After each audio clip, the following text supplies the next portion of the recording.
All right, we've made it out here. Let's see what we can find.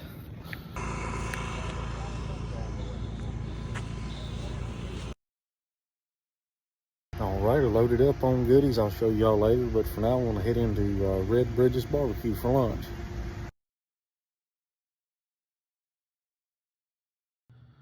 All right, we're going to start off with some of the stuff from day one of the Shelby, North Carolina Hamfest.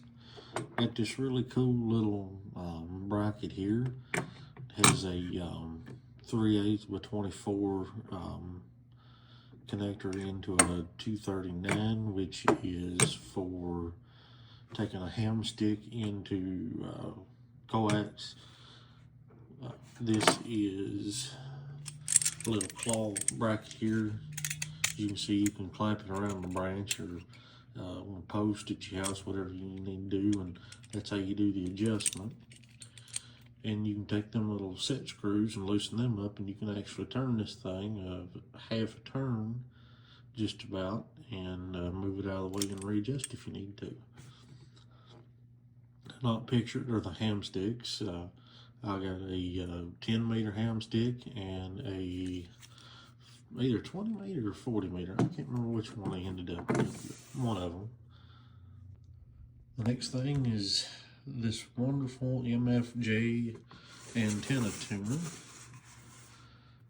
It's a 200 watt automatic tuner, MFJ 939, has the book.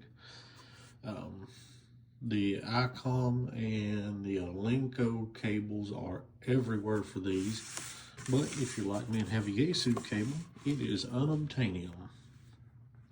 The good thing is it's a cat cable into an 8-pin DIN, and it should be fairly easy to make one of those. If not, the wireman's here, and I'll just get me some stuff and see if I can convince them to do it. And last but not least, the good old Silver Eagle, but this is the Silver K. This one has a power supply that you're supposed to use with it, if I remember right. I've been looking for one of these for a long time, specifically the K model. I have a Golden Eagle and I have a regular Silver at the house, but these have always intrigued me, and I wanted one just to tinker with. Now, I got a good deal on it because guess what? No connector.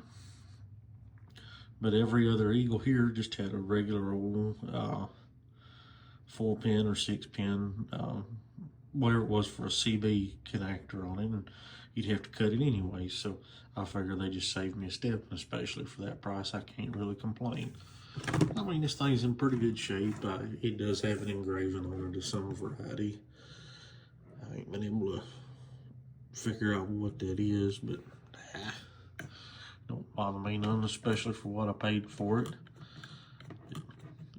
It seems to function well as far as the tests go that I've done on it so far with a meter.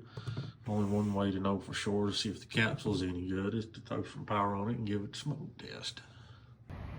Now tomorrow, for day 2 of the Hamfest, there's supposed to be some folks I'm meeting up with that I haven't seen in a long time, and folks that I'm just meeting for the first time.